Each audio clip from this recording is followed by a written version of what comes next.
सावन में शिव जी की यह कथा हर भक्त को एक बार जरूर सुननी चाहिए। सावन का महीना आरंभ होते ही पूरा वातावरण भक्तिमय हो जाता है। मंदिरों में घंटियों की मधुर ध्वनि गूंजने लगती है। शिवालयों में जलाभिषेक करने वालों की लंबी कतारें लग जाती हैं और हर ओर एयूएम नमः शिवाय का पावन मंत्र सुनाई देता है। कहा जाता है कि सावन में भगवान शिव अपने भक्तों पर विशेष कृपा बरसाते हैं। जो भी सच्चे मन से उनकी आराधना करता है उसके जीवन के दुख धीरे धीरे समाप्त होने लगते हैं। बहुत समय पहले हिमालय की तलहटी में स्थित एक छोटे से गांव में माधव नाम का एक गरीब युवक रहता था। उसके माता पिता का देहांत बचपन में ही हो गया था। वह मेहनत मजदूरी करके अपना जीवन चलाता था। गरीबी इतनी थी कि कई बार उसे भूखे पेट ही सोना पड़ता था। फिर भी उसने कभी भगवान से शिकायत नहीं की। उसके मन में केवल एक ही विश्वास था, महादेव जो करेंगे अच्छा ही करेंगे। गांव के बाहर एक प्राचीन शिव मंदिर था। मंदिर बहुत पुराना था और वहां बहुत कम लोग आते थे। माधव प्रतिदिन सुबह उस मंदिर में जाता, शिवलिंग पर एक लोटा जल चढ़ाता और हाथ जोड़कर कहता, भोलेनाथ मुझे धन नहीं चाहिए, बस इतनी शक्ति देना कि मैं सच्चाई और ईमानदारी का मार्ग कभी न छोड़ूं। समय बीतता गया और सावन का पावन महीना आ गया। पूरे गांव में उत्सव जैसा वातावरण था। लोग बेलपत्र, धतूरा, भांग, दूध और गंगाजल लेकर शिव जी का अभिषेक कर रहे थे। लेकिन माधव के पास कुछ भी नहीं था। उसके पास केवल एक लोटा साफ पानी और जंगल से लाए हुए कुछ बेलपत्र थे। एक दिन मंदिर में कुछ धनी लोग आए। वे बड़े बड़े थालों में मिठाइयाँ, फल और दूध लेकर आए थे। उन्होंने भव्य पूजा की। जब उनकी नजर माधव पर पड़ी तो वे उसका मजाक उड़ाने लगे। एक व्यक्ति बोला, इतनी साधारण पूजा से क्या भगवान प्रसन्न होंगे? भगवान को तो बड़े बड़े चढ़ावे पसंद आते हैं। माधव मुस्कुराया और बोला, भगवान को वस्तुओं की नहीं, भक्त के प्रेम की आवश्यकता होती है। उन लोगों ने उसकी बात पर ध्यान नहीं दिया और हंसते हुए चले गए। उसी रात भगवान शिव माता पार्वती के साथ कैलाश पर विराजमान थे। माता पार्वती ने मुस्कुराकर पूछा, प्रभु आज आपने इतने लोगों की पूजा स्वीकार की, आपको सबसे अधिक प्रसन्न किसने किया? भगवान शिव ने उत्तर दिया, देवी, जिसने सबसे कम चढ़ाया उसी ने सबसे अधिक प्रेम दिया। माधव का एक लोटा जल मेरे लिए उन सभी भव्य पूजाओं से बढ़कर है जिनमें केवल दिखावा था। माता पार्वती ने कहा, यदि ऐसा है तो उसकी परीक्षा भी अवश्य होगी। अगले ही दिन गांव में भयंकर वर्षा होने लगी। नदी का जलस्तर बढ़ गया। कई घरों में पानी भर गया। लोगों में अफरा तफरी मच गई। उसी समय माधव ने अपनी चिंता छोड़कर गांव के लोगों की सहायता करना शुरू कर दिया। वह बूढ़ों को सुरक्षित स्थान पर पहुंचाने लगा, बच्चों को गोद में उठाकर बाहर निकालने लगा और भूखे लोगों के लिए भोजन की व्यवस्था करने लगा।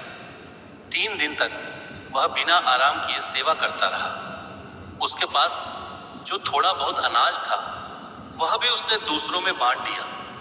चौथे दिन जब वर्षा रुकी तब वह फिर उसी शिव मंदिर पहुंचा। उसके पास चढ़ाने के लिए केवल एक लोटा जल था। उसने शिवलिंग पर जल अर्पित किया और बोला, भोलेनाथ, यदि मेरी सेवा से किसी का भला हुआ हो तो यही मेरी सबसे बड़ी पूजा है। अचानक मंदिर में तेज प्रकाश फैल गया।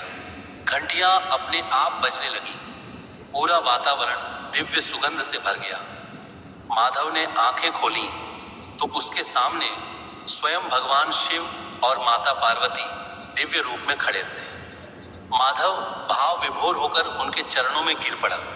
भगवान शिव ने उसे उठाते हुए कहा, वत्स, तुमने केवल मेरी पूजा ही नहीं की बल्कि मेरे प्रत्येक स्वरूप की सेवा भी की है। जो भूखे को भोजन देता है, दुखी को सहारा देता है और बिना स्वार्थ के दूसरों की सहायता करता है, वही मेरा सच्चा भक्त है।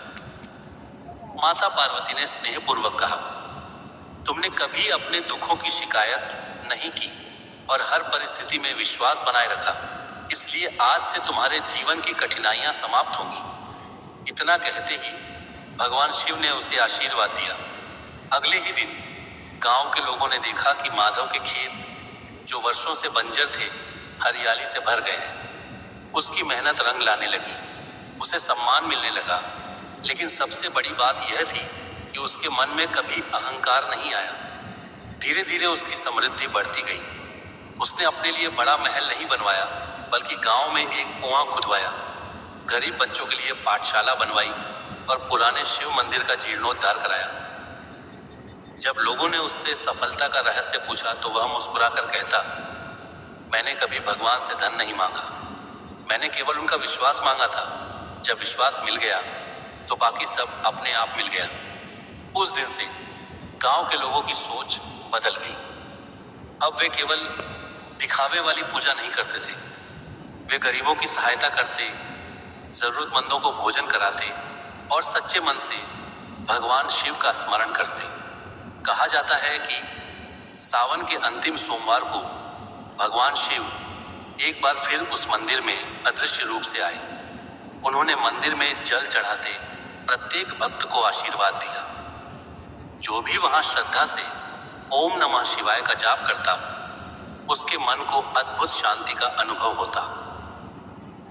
आज भी मान्यता है कि सावन में यदि कोई भक्त सच्चे मन से भगवान शिव का स्मरण करे, अहंकार त्याग दे, दूसरों की सेवा करे और ईमानदारी के मार्ग पर चले, तो महादेव उसकी प्रार्थना अवश्य सुनते हैं।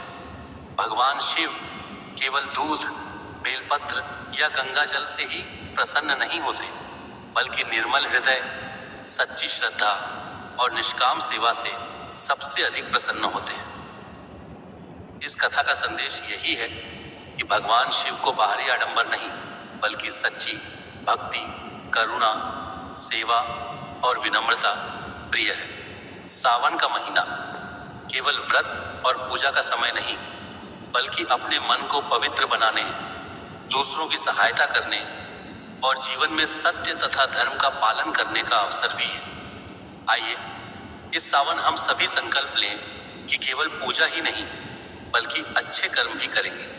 हर दिन ओम नमः शिवाय का जाप करेंगे, किसी जरूरतमंद की सहायता करेंगे और अपने जीवन को भगवान शिव की शिक्षाओं के अनुसार सरल, शांत और पवित्र बनाने का प्रयास करेंगे। यही सच्ची शिव भक्ति है और यही सावन का वास्तविक महत्व भी है। ऐसे ही और कहानी और कथा सुनने के लिए हमारे चैनल को लाइक, शेयर, फॉलो और सब्सक्राइब करें।